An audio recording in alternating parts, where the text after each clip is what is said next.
Welcome everyone to another version of the Tennis Legends Vodcast on Eurosport. Today I am so excited to be joined by, and I'm going to go with you first, Patrick Mouratoglou, the one and only. Of course, Patrick, you have your own tennis academy down in Nice. You have one outside of Paris. You've been coaching Serena Williams. We are very familiar with everything you do. And then one of your up-and-coming players, who I know you work a little bit, Alexei Popyrin. Alexei, thank you so much for being with us here on Eurosport. And today I am actually going to start with you, Alexei.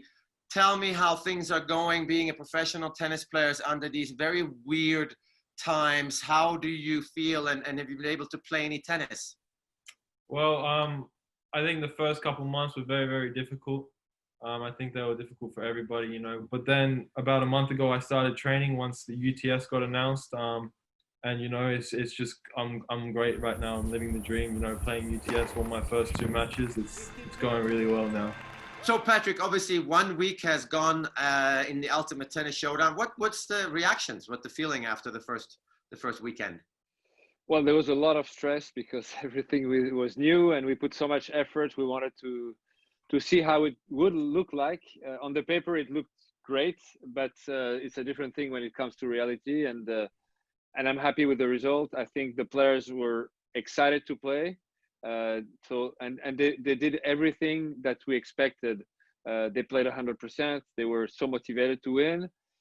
They were happy to answer the questions at every changeover, which was completely new for them. And I know it's on the paper, it's not something they love to do, but they said good stuff that was really interesting. The coaching, you know, all the things we imagined happened. And the most important also is the fact that this format is short. We wanted to keep it within an hour, and we wanted this hour to be intense. We wanted a lot of things to happen, and we wanted close matches to have suspense, which brings emotion. And we had all that. All the matches got really tight. A lot of matches ended up with a sudden death, which is the ultimate stress possible for the players and for the audience also. So everything went great. I mean, of course, a lot of things to improve, as always, but we have a full list, and now we can focus on what needs to be improved. We don't have to rethink the format because it doesn't work. So that's a great thing. Alexei, I mean, obviously, we're going to go into a little bit of the rules just now, but the first thing that you see as a spectator, there is no crowd, no people really watching. How do you as a player feel about that? Because there's a lot of talk about that. Well, you know, I think me being ranked not very high, so just outside the top 100 as of now, I played a lot of qualifying tournaments. And when you play those qualifying tournaments, there's not much crowd watching. So I'd say I'm kind of used to it right now. But, you know, we've got all I'd say any player needs is their team, is their support box, and then they can go full out.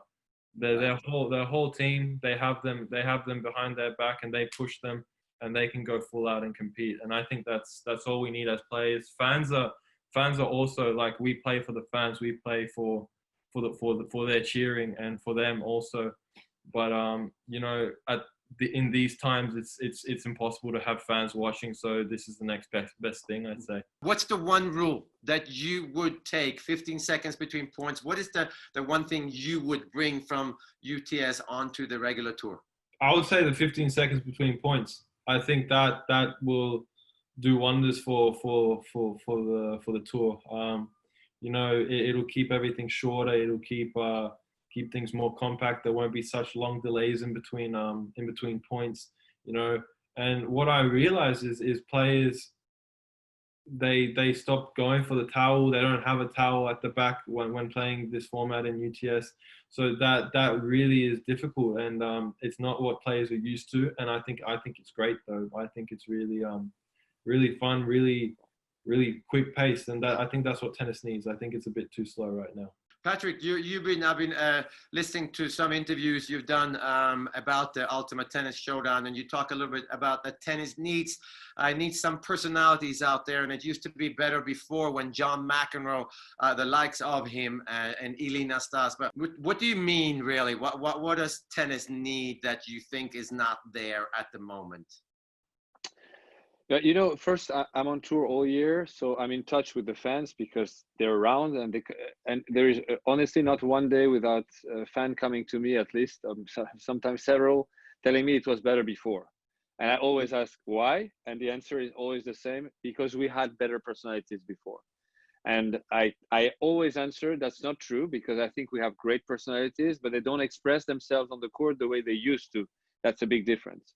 Yeah. And I think people are missing that, because for us it's enough, because we are real court tennis fans. We love, I mean, more than fans, but we love tennis for what it is, and we don't need anything else. But for the people who are not tennis fans, I think it would be great for them if they could have a bit more than just two guys hitting a tennis balls, also having show personalities. The world has changed a lot those last 10 years, and I think there is so much more offer on the market. We are competing with all the social medias, we're competing with Netflix, we're competing with so many other sports that were not even existing in the 80s when and 70s when I started to love tennis, and when tennis became really successful. And we have to be able to compete with those. And if our format is extremely long, which is the case, the way we count the point is extremely complicated for someone who doesn't know.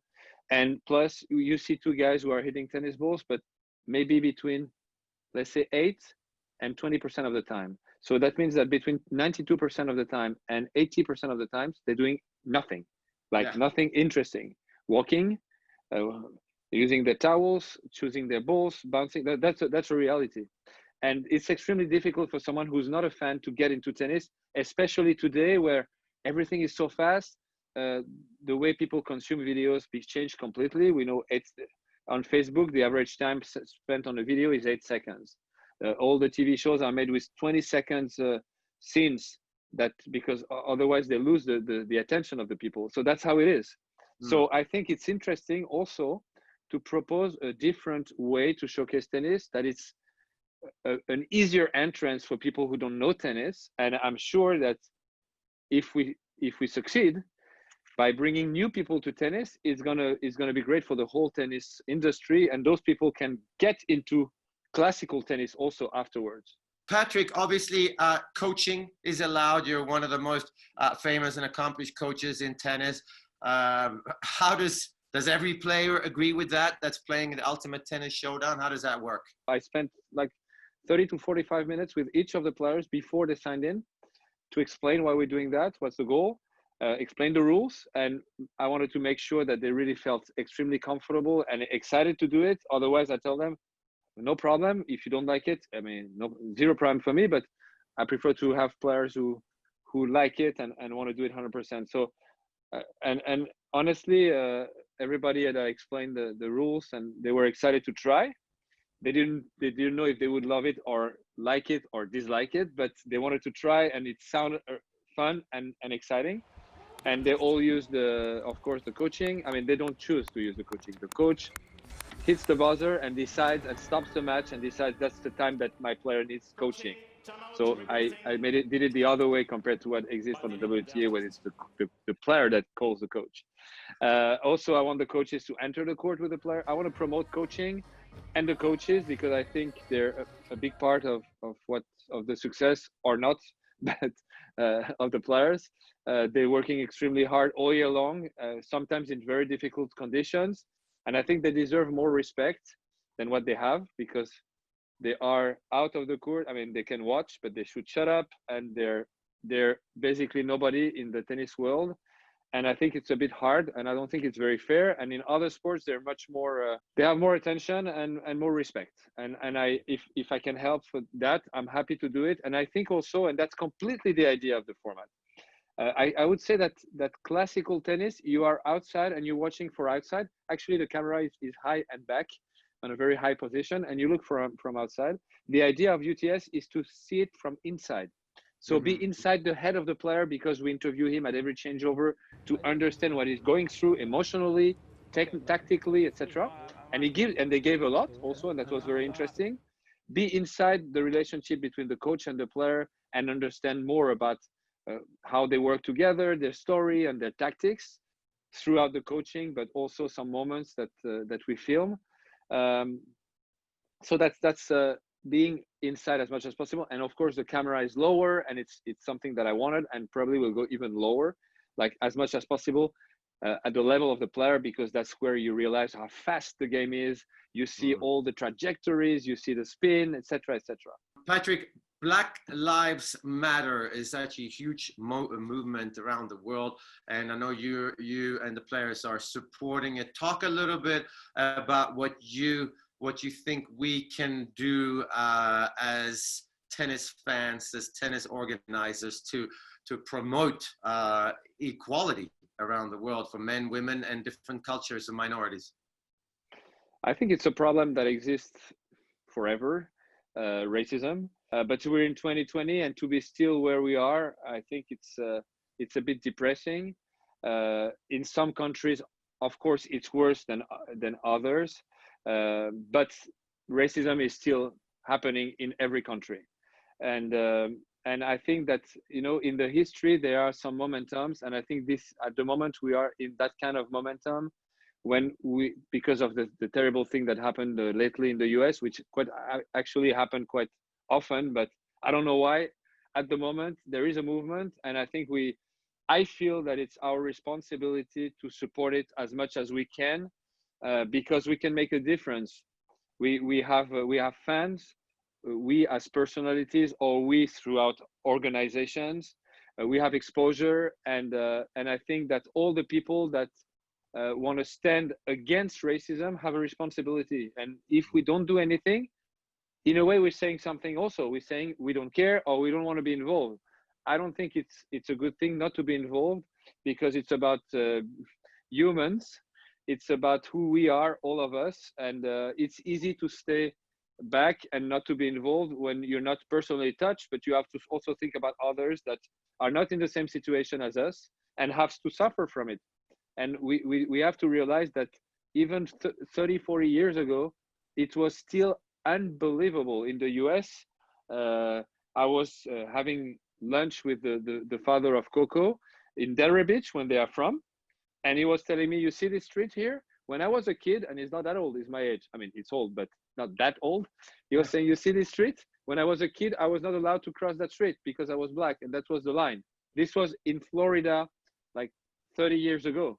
So, you know, this is where we have to realize that. And sometimes it's easy to forget and not to look at it, but I think we should. I couldn't agree more. And Patrick, finally, obviously you have put your organization at the forefront of trying to do something. What have you done? And Serena, with the racism, with Black Lives Matter, with Serena having gone through a lot of stuff, what have you guys put into place that will help the cause, do you feel? Well, this is a movement I really want to support as much as possible. I decided to also donate money to a movement that supports the Black community against the oppression. And so I decided that every card that is going to be played during the whole event, so it's like 50 matches, and there are technically 4 cards per quarter and 4 quarters, and plus multiplied by 50 matches, so quite a lot. We will give $50 to each of the cards that is played. We're going to give $50 to one of those movements. And Serena had, of course, especially coming from a tough neighborhood, the whole Williams family, she had to go through a lot of difficulties, much more than someone who's, of course, wealthy and white. That's how it is. And I'm proud of Coco, and I want to say it too, because she's 16. And the way she has been able to also support this cause at only 16 years old. I don't know if you saw the speech that she's made, but she's from another planet, really. Yeah. I've never seen something like this. So I'm so proud of them. We have a pretty sensitive situation coming up with the US Open. I'd be interested to know what you guys feel about it. First of all, you have now played in front of no people. How would you feel playing like a US Open, Alexei, without people there? How does that look and feel? Well, I think the idea is good, but you know, they've also got to think about how us players feel about going to compete in US Open. You know, we're leaving we're leaving a safe place of our home to travel, to maybe risk to get infected by the virus. You know, and right now, that place where US Open is meant to be held is a hospital. Right. So it's kind of scary to think that in a month or in 2 months there's going to be a tournament held there. So I think it's great that they have the idea, but I think they also need to see our concerns as players, because not only is it flying there, it's flying back to where we live, and maybe we have to be quarantined for 2 weeks when we get home. So we don't want to do that. So it's a very tricky situation, and you know, I really hope they make a decision that's best for everyone. Patrick, obviously you being so close with Serena, I mean, do you think she would, and should she, and does a US Open victory for her potentially mean it's a real 24th? I mean, talk to us about Serena and what you think she might think. First of all, it's a Grand Slam, and you know how much respect she has for those tournaments, so she definitely would want to play 100%. To be clear, I didn't speak to her about that yet. Sure. It's one of the things that are on my list that we need to speak about. So I don't know her position, but for sure she wants to play 100%. Yeah. The only thing is, what are the conditions? Because there are some conditions she will not accept. I guess I don't see her 3 weeks without her daughter, because she didn't spend one day without her in her life, and I don't think she wants. So that would be a no-go, I guess, if she can't bring her daughter. So if she does bring her daughter, and I heard that the players could bring only one person, then I'm out, which is maybe a good news, because if you look at the results we had in Grand Slam finals lately, maybe she will have a better success with her daughter than me. So maybe she will win her 24th. So that's a good news. So I don't know, it's difficult. Does the condition match what I can accept or not? I think that's basically what all the players are thinking of. Risk taking is one thing. Can I go with one person, or is it a problem for me? So for the people who have children and families, stay 3 to 4 to maybe 5 weeks without them, will they accept it? There are a lot of ifs. I mean, there is also something I want to say that to me is important. I think that a lot of players are a bit tough with the ATP, the WTA, and the Grand Slams at the moment. They are requesting a lot of things, and I think they need to realize also that the situation is extreme. And you know, those governing bodies are feeding them all year long, and feeding them quite well, actually. And I think they have to think about them also. When the mother is in trouble, you don't shoot the mother. The mother is feeding you every day, and you have also to accept to do some efforts at some point when the situation is extremely difficult, and that's the case. I'm not saying they should go. That's not what I'm saying, because this is very personal. But I don't think they should request more prize money, or, you know, if they need to make an effort on their prize money for a few months, for the ATP and the Grand Slams or the WTA to survive, I think that's their responsibility to do it. I think it's not responsible to say, I don't care, I want the same prize money, because this is taking the risk to kill the person who's feeding them every day, and this is not a good idea. On the other hand, I understand that the USTA wants to run the US Open because the USTA needs the money. They had to fire, I heard, 70 people. I guess that if the US Open doesn't take place, they will have to fire maybe 100 more, or I don't know. And this is not something you want to see. This is definitely not. So I'm happy that they're trying to run the US Open, because it's money that they need.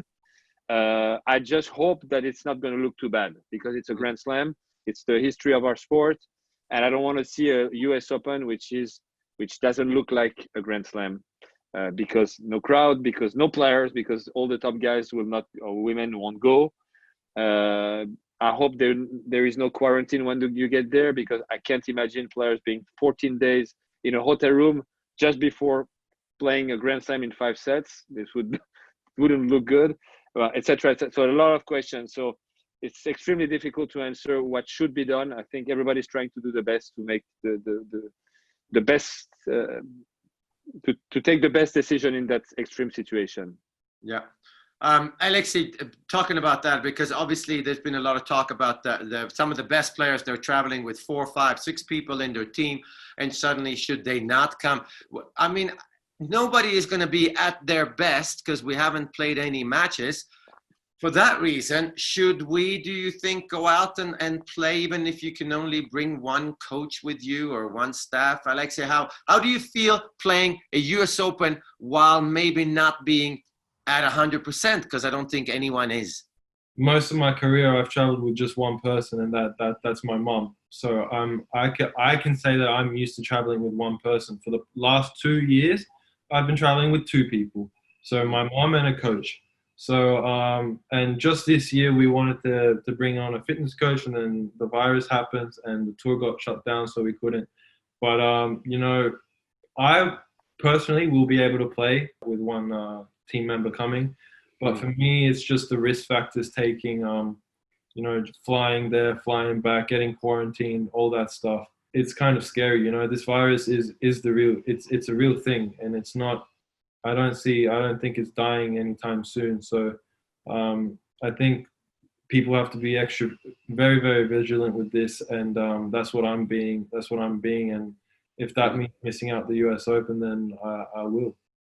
Patrick, hopefully this UTS happens for, is there any plans for women as well? I mean, I'm sure Serena is in your ear. Why aren't you doing? But is that the plan? That's exactly what happened. When the father of Alexei came to me with this idea, I called Serena and I told her, I think I'm going to do that. And she said, so are you doing also a women tour? And I said, well, you know, it's difficult because we're just starting. We have to organize everything from scratch in 2 months. I think if I try to do both, I'm going to fail. And she said, you can't do that. You have to do women. She pushed me like crazy because she wanted women also. Actually, she brought some great ideas also. It's definitely going to be also women's tour, not only men, because I love women's tennis. I think it's great, and I want to also advertise women as much as men. Guys, thank you so much. Alexei, good luck in Ultimate Tennis Showdown. Good luck after that as well. Obviously, I'm hopefully I'll see you face to face soon. Patrick, always a pleasure. Well done. Very well done, because it's kind of risky what you're doing. If it doesn't work, then it's risky. So well done for challenging the establishment in not only Ultimate Tennis Showdown, but with your precision with Black Lives Matter. And I wish you all the best. Let's see you around the corner, and good luck to both of you guys. Alexei, go and win this thing now. I'll try my best. I'll try my best. Thank you. Thank you, Mats. Thank you very much. Thank you, Patrick.